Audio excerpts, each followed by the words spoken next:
Content कलाकारी के इस मंच पे आपका स्वागत है। मैं हूं शिप्रा शर्मा। आशा है आप लोग स्वस्थ होंगे और सुरक्षित होंगे। पिछली 2 रिकॉर्डिंग्स के बाद आज ये मेरा तीसरा इंटरव्यू है। आशा आप लोगों को पसंद आ रही होगी। अभी स्टार्ट किया है, धीरे धीरे मैं कोशिश करूंगी कि हर इंटरव्यू पहले से बेहतर हो और आप लोगों का इसी तरीके से भरपूर प्रोत्साहन और समर्थन मिलता रहे। अपने आज के संवाद को आगे ले जाते हुए मैं आपका परिचय एक ऐसे व्यक्तित्व के साथ कराना चाहती हूँ जिन्होंने 6 आंकड़ों की नौकरी छोड़ करके एक फुल टाइम लेखक बनने की सोची। हालांकि ये एक रिस्की काम था, बट जैसा उन्होंने, क्योंकि वो एक मीडिया होंचो रहे हैं, तो जिस तरीके से उन्होंने अपनी इंडस्ट्री में एक मुकाम, एक परचम हासिल किया था, उसी तरीके से उन्होंने लेखन के क्षेत्र में भी बहुत नाम कमाया और वो बहुत आगे बढ़े। तो कैमरे की दूसरी तरफ बैठे हमारे मेहमान से मैं आपका परिचय कराती हूँ। आशीष जी, आपका स्वागत है। बहुत बहुत धन्यवाद, थैंक यू वेरी मच। कैसे आशीष जी आप, और कोविड में आप और आपकी बिल्कुल फैमिली कैसी है?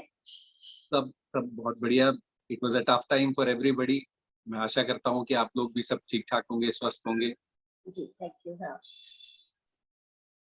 तो आशीष जी, अपने इस संवाद को मैं आगे ले जाऊं उससे पहले मैं आपसे ये पूछना चाहूंगी कि आप एक बहुत बड़े मुकाम पे थे, आप इंडस्ट्री में एक बहुत बड़े मुकाम पे थे, वहां से आपने फुल टाइम लेखक बनने की सोची।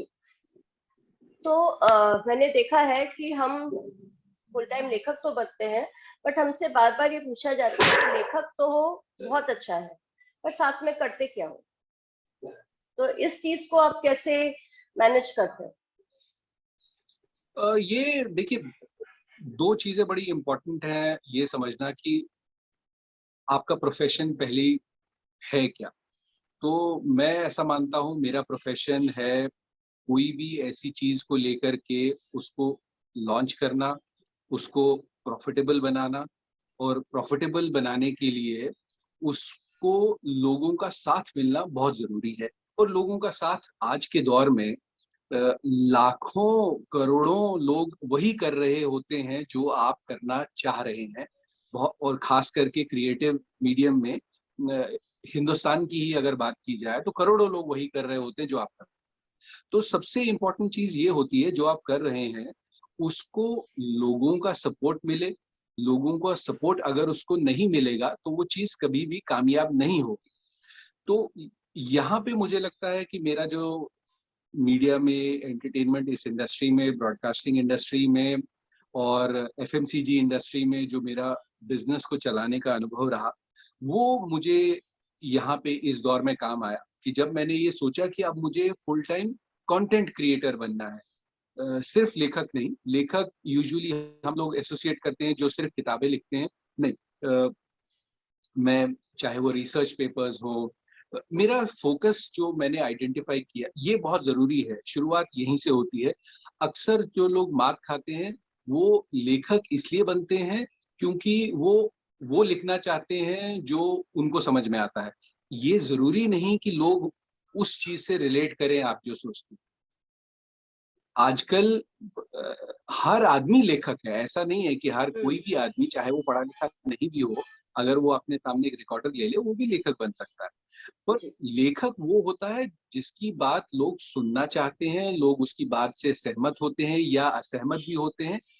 प्राइमरीली लेखक मुझे लगता है वो होता है जो समाज में एक डिस्कोर्स की शुरुआत कर सकता है, एक डिस्कशन की शुरुआत कर सकता है। तो जो मेरा फोकस हमेशा से ये रहा कि जो हमारा हमारा खोया हुआ इतिहास है, खास करके महिलाओं से जुड़ी हुई जो हमारी ऐतिहासिक चीजें रही, हमारी धरोहरें रही, जो अलग अलग काल में अलग अलग लोगों की वजह से, चाहे वो जिन्होंने हम पे राज किया, वो चाहे वो राजा थे या हमारे चुने हुए नुमाइंदे थे, अलग अलग सरकारें थी, उन्होंने जो हमारे इतिहास के साथ छेड़छाड़ की जो नहीं होनी चाहिए थी। आज हमारा पूरा इतिहास बदला हुआ है और उस बदले हुए इतिहास में खास करके महिलाओं को इतिहास से बिल्कुल बाहर निकाल दिया गया है। तो मुझे ये लगा कि ये चीज पे काम करना बहुत जरूरी है। इस चीज की समाज को जरूरत है। दुनिया की आधी से भी ज्यादा आबादी महिलाओं की है। भारत में भी करीब करीब आधी आबादी महिलाओं की है, और जिनको अभी भी जो कॉन्स्टिट्यूशनल एक राइट होना चाहिए था कि एक 35% आरक्षण मिलना चाहिए था, वो नहीं मिल रहा। हमारे यस, ही देश में निर्भया जैसे कांड होते हैं, क्यों होते हैं? तो समाज में कहीं न कहीं कुछ तो ऐसा है कि जो हमारे इतिहास से जुड़ा हुआ है, जिससे लोग और समाज रिलेट नहीं कर पा रही है। वो मैंने सोचा कि ये करने की ज़रूरत है। इस वजह से मुझे जो भी कामयाबी मिली, उस वजह से मिली, और ख़ास करके ठीक है, उन चीज़ों को एक अच्छे तरीके से भी पेश किया गया। लेकिन अगर वो चीज़ अच्छी नहीं होती तो उसे कामयाबी कभी नहीं मिली। कभी नहीं मिलती। इसमें कंसिस्टेंसी आई गेस बहुत इम्पोर्टेंट रोल प्ले करती है। बहुत इम्पोर्टेंट है। हमारे यहाँ एक जो लेखन से आपने जो जो सेंटिमेंट जैसा जो अक्सर ये सेंटिमेंट होता है कि लेकिन वो तो ठीक है। ये रिफ्लेक्ट करता है उस चीज़ को कि ज़्यादातर जो कंटेंट क्रिएटर हैं, वो अपने शौकिया कंटेंट क्रिएटर बनते हैं। वो शौकिया कंटेंट क्रिएटर बनना और ऐसा कंटेंट क्रिएट करना जिससे समाज रिलेट करे, जिससे समाज में एक चेतना जागे, ये दोनों अलग-अलग चीज़ें हैं। लेकिन हम लोग इस चीज़ को अक्सर कन्फ्यूज़ कर जाते जी। आशीष जी, मेरा दूसरा सवाल ये है कि फुल टाइम प्रोफेशन में जब आप एक टॉप मोस्ट लेवल पे बैठे हुए थे, वहां पे वैसी जगह पे बैठ करके आपको लेखन करने के लिए टाइम कब मिलता था, और आप हैं। ऑलमोस्ट कितना टाइम दे पाते होंगे? नहीं, लेखन को बिल्कुल टाइम नहीं मिल पाता था, लेकिन उसमें उसमें भी ये कहिए कि मेरा एक सेंस ऑफ इनडिसिप्लिन बहुत काम में आता था। सेंस ऑफ अच्छा। इनडिसिप्लिन जब मैं कहता हूँ, वो बड़ी ज़िम्मेदारी से कहता हूँ, उसको अन्यथा ना लिया जाए कि मुझे जैसे सोने का शौक बिल्कुल नहीं है। मुझे sometimes I feel, though I may not be right, but I feel sleeping is such a wastage of time. There is हाँ। There is so much to do and so little time. और खास करके आजकल का जो दौर है, मुझे याद आ रही है इससे, मेरे एक दोस्त हैं, बहुत करीबी मेरे दोस्त हैं, मेरे भाई समान हैं। वो हमेशा कहते हैं, इस दौर तरक्की में क्या किससे मिले कोई, यहाँ खुद से मिलने का भी एक वक़्त मुकर्रर है। तो हाँ। ऐसे में अगर आप किसी चीज़ के लिए जुनूनी हैं, और अगर आप ये बहाना लें कि वक़्त नहीं है, तो I think it is very unfair. That means you are not fair to what you want to do. तो मैं ज़्यादातर कोशिश ये करता था कि दिन में मेरा जो अपना प्रोफ़ेशनल मेरी पोज़ीशन थी, और रात में मैंने मैक्सिमम जो मैंने काम किया अ, वो रात में लगातार जागते हुए किया। मुश्किल से मैं 2 या 3 घंटे, मेरे ख़्याल से 6 या 7 साल, इस साल को छोड़ कर के, जहाँ हम्म। ज़बरदस्ती में आपके पास इतना ज़्यादा टाइम अवेलेबल हुआ कि बाकी इतना सब कुछ करने की ज़रूरत नहीं थी। पर ये साल छोड़ के पिछले 7 सालों में मैं मुश्किल से ऑन एन एवरेज 3 या 4 घंटे से ज़्यादा कभी सोया नहीं। तो और ऐसा नहीं है कि मैं ज़बरदस्ती कर रहा था। जो मैं काम कर रहा था वो मुझे जगाए रखता था। हाँ। मुझे खुद के साथ में ज़बरदस्ती करके आप कुछ नहीं हासिल कर लेंगे। अगर आप दुनिया को ये दिखाना चाहते हैं कि देखिए मैं 24 घंटे में से 20 घंटे जागता हूँ क्योंकि मुझे काम करना है, it will still not work. Your work must keep you awake. अगर आपका काम आपको जगा के नहीं रखता, तो वो काम आपको नहीं करना चाहिए। Then you probably need a medical assistance. आपको शायद कोई कोई बीमारी है जिसके लिए आपको डॉक्टर की सलाह लेनी चाहिए। नेचुरली अगर आपका काम आपको जगा के रखता है, I think that's the way to go. I guess उस काम में जब शिद्दत से आप लगे होते हैं, तो मुझे लगता है कि और प्रेरणा मिलती है कि हम इसे पूरा फिनिश करके, अपना टारगेट पूरा फिनिश करके ही दम लें। आशीष जी, आपका सफर कश्मीर से शुरू हुआ है और आप आज मुंबई में हैं। तो कश्मीर से संघर्ष जो शुरू हुआ और मुंबई तक आने की आपके कुछ बहुत यादगार पल रहे होंगे, जो आप उनमें से कुछ हम पाठकों को, दर्शकों के साथ साझा करना चाहेंगे? ऐसे तो पूरा देखा जाए तो अब करीब कश्मीर से निकले हुए, अपना घर छूटे हुए करीब 31 साल हो गए इस जर्नी को। तो पिछले 31 सालों में ऐसे अनगिनत यादें हैं और ऐसे अनगिनत किस्से हैं कि जिनमें से एक को भी निकालो तो ये वो ताश के पत्तों की तरह पूरा महल बिखर जाएगा। घर से। जब हम लोग कश्मीर से निकले थे, वहीं से यादें शुरू होती हैं कि कैसे हम लोगों को अपना सब कुछ छोड़ कर के निकलना पड़ा। कैसे हम लोग एक विस्थापित होकर के अपने ही देश में रहे, एक छोटे से कमरे में, जहाँ एक 10 बाय 12 के कमरे में, जहाँ हम 4 लोग रहते थे, उसी में किचन भी था। तो सोने के लिए पहले किचन को समेटना पड़ता था, तब जाके हम 4 लोग उसमें सो पाते थे। तो एक लाइफ को हमने, और मेरे जैसे लाखों लोगों ने, किसी ने कम देखा, किसी ने ज्यादा देखा, पर हम सब की कहानी एक जैसी ही है। तो अ, वो दौर ऐसा था कि ये लगता था कि एक हफ्ते में अब सब ठीक हो जाएगा, घर वापसी शुरू होगी। वो एक हफ्ता एक महीने में बदल गया, एक महीना एक साल, और आज देखते देखते 31 साल हो गए और स्थिति में कोई बदलाव नहीं है। वो वैसी एक आवारगी का ऐसा दौर आया कि पढ़ाई छूट गई, कुछ समझ ही नहीं आता था हम क्या करें। सुबह घर से निकलते थे, कभी यहाँ कभी वहाँ, सिर्फ एक चीज इंस्पायर किए रहती, अभी तो घर लौटेंगे, अगर नहीं लौटे तो क्या होगा। फिर उसके बाद में जब पढ़ाई का दौर मेरा शुरू हुआ जम्मू कश्मीर के बाहर, तो वो दौर भी बहुत अपने आप में ऐसी यादें लिए था कि आज सोचता हूँ तो कभी कभी लगता है कि शायद कोई फिल्म की कहानी है, सच नहीं हो सकता कि न खाने को पैसे होते थे, किताबों के लिए पैसे नहीं होते थे। मुझे याद है कि मेरे मेरे दोस्त जिन्होंने, जो आज भी तब से मेरे दोस्त बने हुए हैं, उनकी एग्जाम से एक दिन पहले उनकी किताबें बोरो करके वो एग्जाम्स देना, दिन में एक बारी खाना खा पाना। और सबसे इंटरेस्टिंग याद तो मेरी ये है कि जब मैं पढ़ाई करने के लिए गया था, मेरा पहला साल जो था, तो रेलवे ट्रैक के बाहर जो मजदूर होते हैं उनकी एक्सपेंशन के लिए काम कर रहे थे। तो मैं एक झोपड़पट्टी में रहता था, तो I would sleep with my head just about 10 feet away from the railway track. So oh, वो पूरा एक साल वैसे निकला। फिर उसके बाद में नौकरी के लिए कैसे दर दर भटकना। दिल्ली में मुझे याद है, Lodhi, I think Lodhi estate या लोधी कॉलोनी में एक शॉप हुआ करती थी, जो शुरू शुरू में आया था तब काम नहीं था।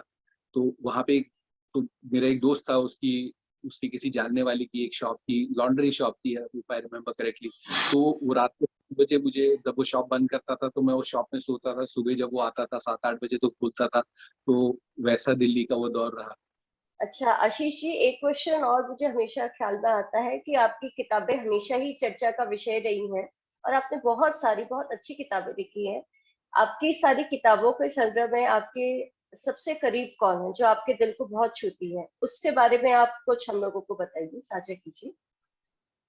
अ, देखिए, जितनी भी अभी तक 4 किताबें जितनी अभी तक आई हैं, मुझे लगता है कि in the recent times I think I probably have the privilege of being the only writer जिसने करीब 2 ढाई साल के अंदर में 4 बेस्ट सेलर्स दी, और जो अपने अपने जॉनर में सबसे ज्यादा कामयाब पुस्तकें रही, माइनस द मार्केटिंग, क्योंकि ऐसा नहीं था कि मेरे पीछे कोई ऐसा बड़ा मार्केटिंग तंत्र नहीं था, या पब्लिशर्स का उतना ज्यादा एक ओवर्टली आपकी होर्डिंग्स लग रही हैं, पेपर में ऐड लग रहे हैं, डिजिटल कैंपेन हो रहे हैं। मेरे साथ ऐसा कुछ नहीं था, जो भी था वो ऑर्गेनिक था, लोगों ने उस चीज को समझा। तो जितने भी काम रहा, वो मेरी जिंदगी के एक हिस्से को रिफ्लेक्ट करता है।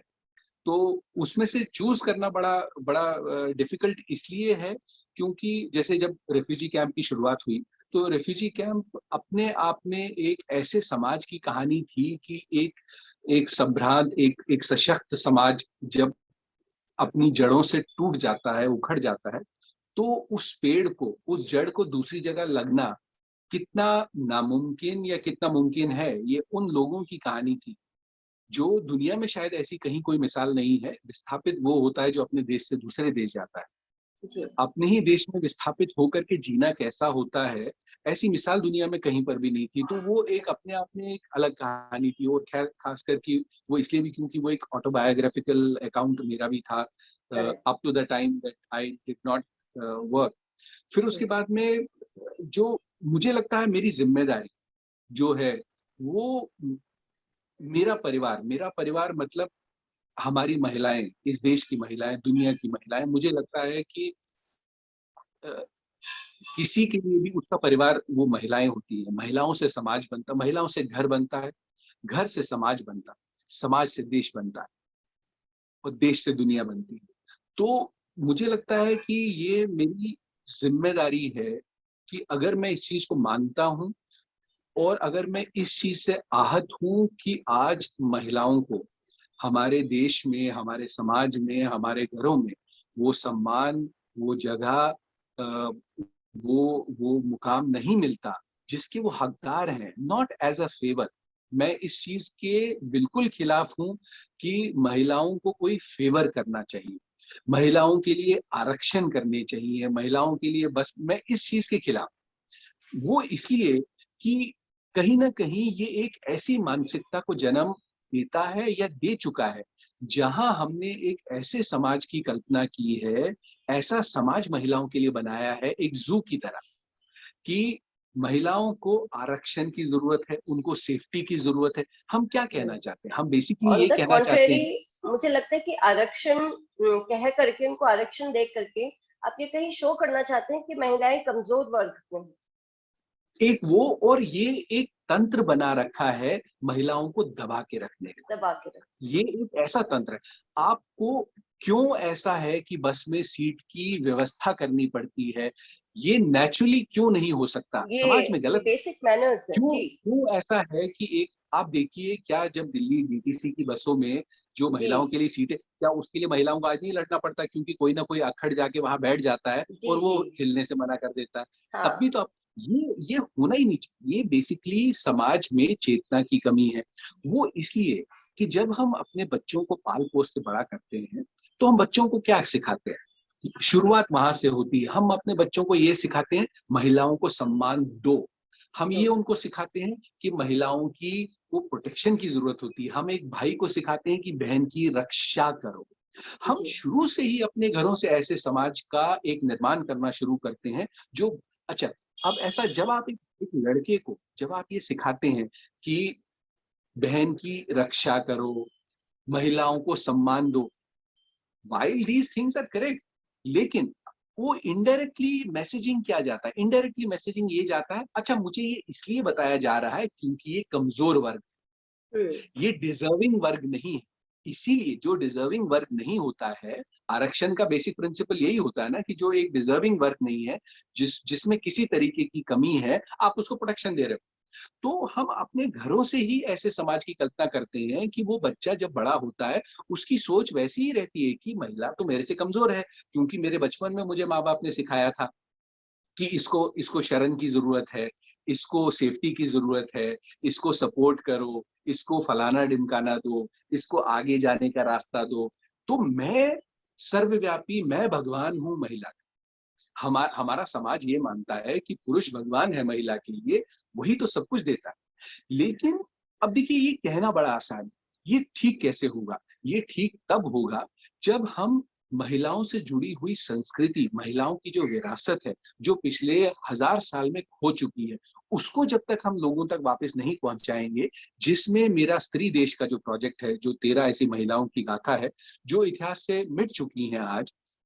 और ये पहली बार ऐसा हुआ कि एक आधिकारिक, एक एक लेजिटिमेट, एक एक डॉक्यूमेंटेड हिस्ट्री आई है, जो 13 ऐसी महिलाओं की गाथा बताती है, जिसने अतुल्य अमोल योगदान दिया, अनमोल योगदान दिया दुनिया को, हमारे पब्लिक पॉलिसी में, हमारे लॉ में, हमारे टैक्सेशन में, हमारे कॉम्बैट में, वॉरफेयर में, राजनीति में, राजतंत्र में। और आज उनका जो पूरा क्रेडिट है, वो वेस्ट को जाता है। मजे की बात यह है कि वो वेस्ट की महिलाओं को भी नहीं जाता, वो वेस्ट के पुरुषों को जाता है।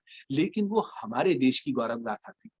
जैसे जिसमें दिदा, एक इम्पॉर्टेंट कहानी दिदा की है, कि दुनिया में हम जब पुरुषार्थ की मिसाल देते हैं, पुरुषार्थ मतलब मैं मैस्कुलिन उस जेंडर के हिसाब से नहीं, अगर मैं हाँ एक पिनिकल पे, हर चीज के एक प्रोग्रेशन की जो पिनिकल होती है उसकी अगर हम बात करें, तो हम कहते हैं कॉम्बैट, फौज सबसे एक बहादुरी की एक मिसाल होती है, क्योंकि एक फौजी अपने लिए नहीं, किसी अनजाने के लिए मरता है, अपने देश के उन नागरिकों के लिए मरता है जिनको वो जानता भी नहीं।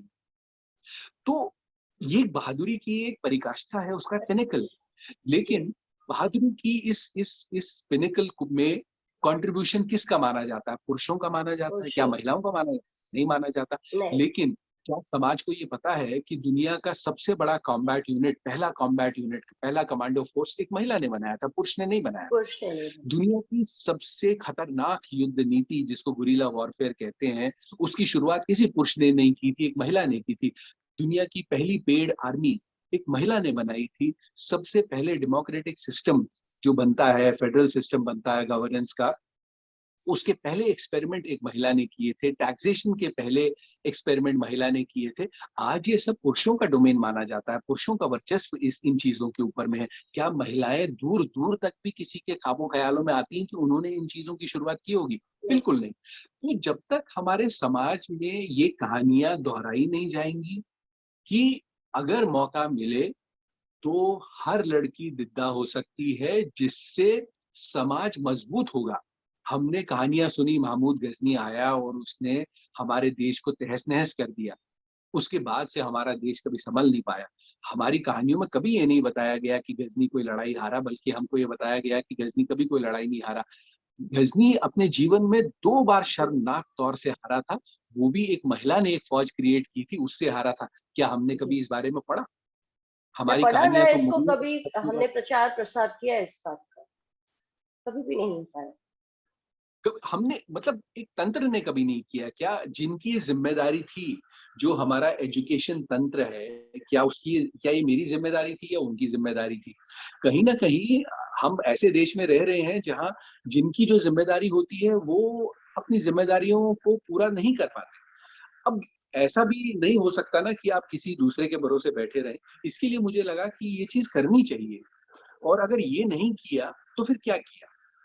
सबसे आसान मेरे लिए तो शायद एक सीरियल बनाना होता, या एक फ़िल्में बनाना होता। लेकिन मैंने जो रास्ता चुना वो ये चुना कि मैं जब जाऊँ तो क्या ये समाज मेरी कोई चीज़ को याद रखेगा?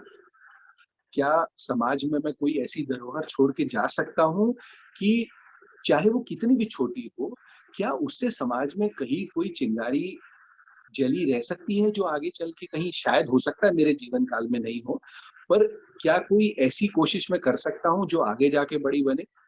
मुझे लगता है कि मेरे लिए वही रास्ता सही है। मुझे लगता है मेरे लिए, मेरे समाज के लिए, और मैं अगर अपने लिए अच्छा समाज चाहता हूँ, उसकी शुरुआत कहीं न कहीं तो जो मैं कर रहा हूँ उसी से होगी। जी।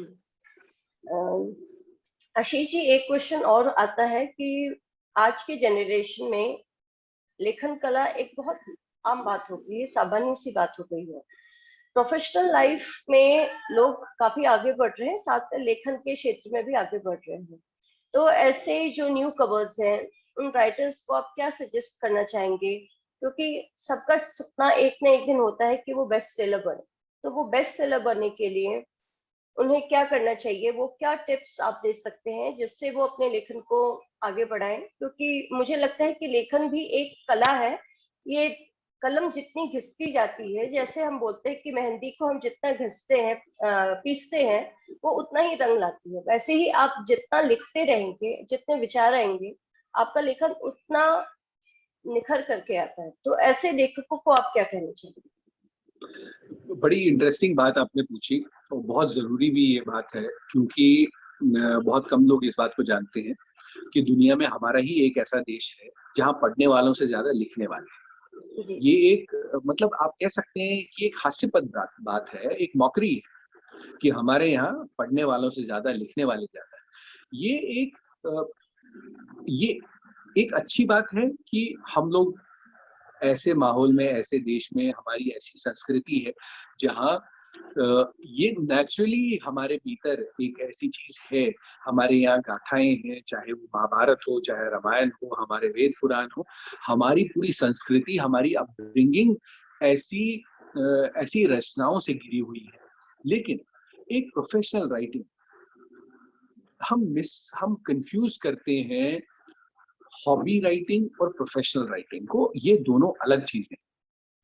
प्रोफेशनल राइटिंग एक सामान्य प्रोडक्ट की तरह है। आप समझ लीजिए प्रोफेशनल राइटिंग उस प्रोडक्ट की तरह है जो प्रोडक्ट आप बाजार में जाके अपने लिए खरीदते हैं। जब आप बाजार में जाके एक टी शर्ट खरीदते हैं, एक ड्रेस खरीदते हैं, या एक टीवी खरीदते हैं, एक फोन खरीदते हैं, क्या आप आंखें बंद करके एक दो तीन करके जो आपके हाथ में आया उसको उठा लेते हैं? नहीं। जब तक वो प्रोडक्ट आपको कहीं कनेक्ट नहीं करता, आपको कहीं छूता नहीं है, वो प्रोडक्ट कभी भी कामयाब नहीं होगा। लेखन इससे अलग नहीं है। मेजॉरिटी ऑफ राइटर्स जो आज की जनरेशन में राइटर्स हैं, उनको ये लगता है कि बस हमारे पास एक कहानी है, वो कहानी हम लिखेंगे, वो अपने आप चल जाएगी। ऐसा नहीं होता। आपकी कहानी को लोगों को आपकी कहानी में इंटरेस्ट क्यों हो? क्या लोगों के पास अपनी कहानियां नहीं है कि वो आपकी कहानी में इंटरेस्ट ले? ऐसा बिल्कुल नहीं होगा। इसीलिए हमारे यहाँ जो मैंने कहा था कि रीडर से ज्यादा राइटर्स हैं, ये दिखाता है कि इतना टैलेंट होने के बाद में भी हमारा फेलियर रेट दुनिया में सबसे ज्यादा है। क्यों? क्योंकि हम लोग एक फॉर्मूला पे काम नहीं करते। हम एक तो होता है कि आपने एक रिसर्च आर्टिकल लिखा। रिसर्च आर्टिकल सबसे अच्छी एग्जांपल है, एक फंडामेंटल इश्यू को एड्रेस करती है कि मेरे आर्टिकल से क्या मैं किसी प्रॉब्लम का सॉल्यूशन दे रहा हूं। इसके लिए रिसर्च आर्टिकल लिखना सबसे कॉम्प्लिकेटेड काम होता है। 6 पन्ने का आर्टिकल होता है, लोगों को 6-6 साल लग जाते हैं। और कई लोग ऐसे होते हैं जो एक कहानी, उसमें थोड़ा-सा क्या होता है, उसमें थोड़ा-सा सेक्स डाल देंगे, थोड़ा रोमांस डाल देंगे, थोड़ा गाली-गलौज डाल देंगे, जो आजकल आजकल का एक एक ऐसा एक वो ओटीटी ट्रेंड है। उनको प्लेटफॉर्म्स लगता है अभी। कि हमने हमने कहानी लिख दी। लेकिन जब तक आप खुद से ये नहीं सोचेंगे कि मेरी कहानी, जो मेरा आइडिया है, क्या उससे मैं कोई प्रॉब्लम सॉल्व कर रहा हूँ? आई थिंक वही एक डिफरेंशिएटिंग फैक्टर हो जाता है बहुत सारी कहानियों की भीड़ में से वो एक कहानी आगे आना, समाज जिसमें अपने लिए कुछ ढूंढता है।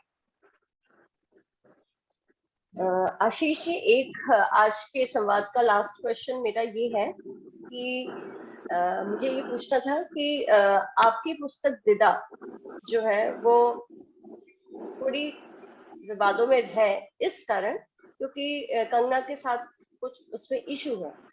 तो उस क्वेश्चन से रिलेटेड क्वेश्चन ये है कि प्लेगरिज्म को लेकर के आपका क्या मंतव्य है? देखिए, हिंदुस्तान की सबसे बड़ी बीमारी जो है वो प्लेजरिज्म है।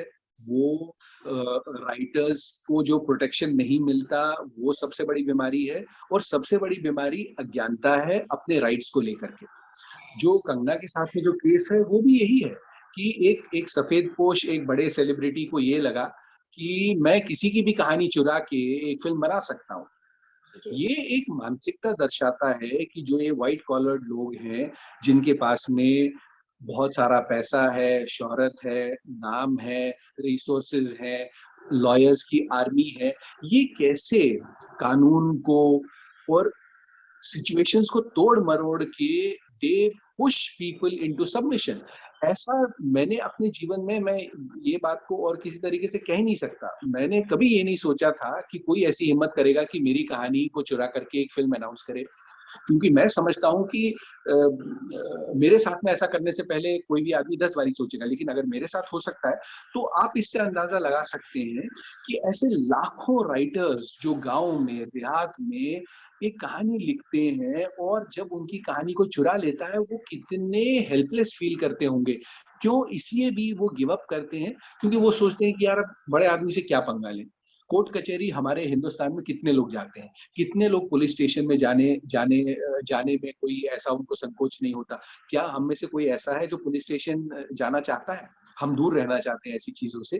और आप समझिए कि वो राइटर ये सोचता है कि यार इससे पंगा ले लिया तो पूरा जो ये मीडिया का समाज है जो होता है, ये गैंग बन के आपको बहिष्कृत कर देते हैं, और खासकर जबकि एक बड़ा स्टार है, तो वो ये सोचता है यार जाने दो, चलो कोई बात नहीं। ये जाने दो, चलो कोई बात नहीं, ये एक ट्रेंड है। इसी ट्रेंड को बदलना है कि आप अपनी कहानियों को लेकर के खुद जिम्मेदार बने। अगर आप अपने प्रोडक्ट को लेके जिम्मेदार नहीं बनेंगे तो आपके साथ में कोई खड़ा नहीं होगा, और ये हमेशा से ऐसा ही होगा कि आपको कोई ना कोई दबाता चला जाएगा। Unless you fight back, and you cannot fight back if you do not know your rights. So आपको कॉपीराइट प्रोटेक्शन के बारे में पता होना चाहिए।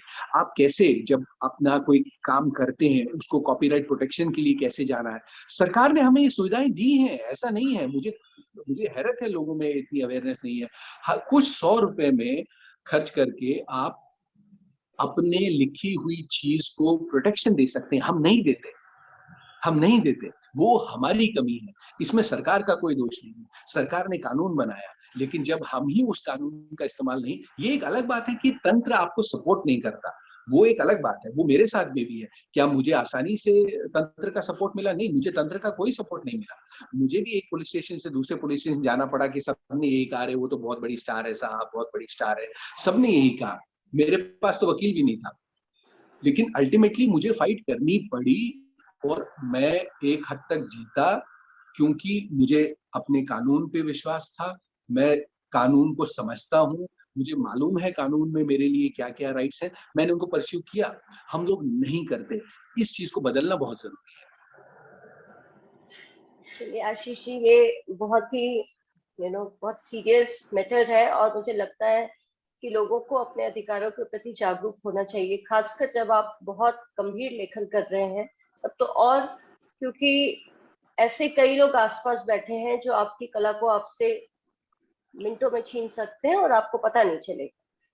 जी, जी, बिल्कुल, मैं एक चीज़ यहाँ ऐड करना ये चाहता हूँ कि लोगों का जो जो समाज का जो एडमिनिस्ट्रेटिव तंत्र है, उसका जो एटीट्यूड है कॉपीराइट को लेकर के या क्रिएटिव वर्क को प्लेजरिज्म या इन सब चीज़ कि अरे ये कौन-सी बड़ी बात है यार, कहानी तो है ना, क्या है, फिर कोई लिख लेना। ये ऐसा एटीट्यूड है समाज में कि चलता है। अब देखिए कानून क्या कहता है, हाई कोर्ट की रूलिंग है, copyright violation attracts 3 years imprisonment. ये कानून अब सरकार इसे कानून जो जिन लोगों ने कानून बनाया वो इससे ज़्यादा क्या कर सकते हैं? तंत्र उसको कैजुअली लेता है क्योंकि हम खुद उनको कैजुअली लेने देते हैं। जी।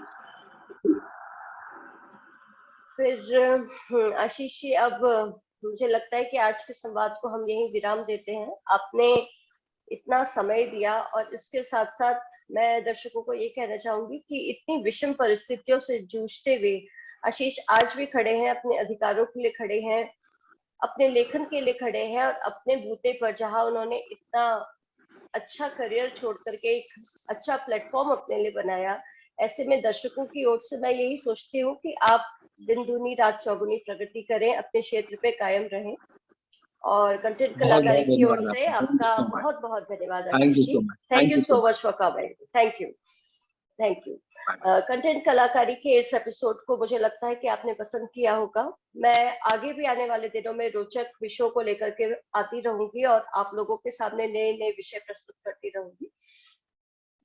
कंटेंट कलाकारी के चैनल को आप कृपया सब्सक्राइब करें और इस एपिसोड को, इस इंटरव्यू को आप लाइक करें, अपने कमेंट्स दें, अपने विचार हमारे साथ प्रस्तुत करें। आज के संवाद में इतना ही। शिप्रा की ओर से आप सबको बहुत सारा नमस्कार। आप कोविड में अपना जरूर ध्यान रखिए। धन्यवाद।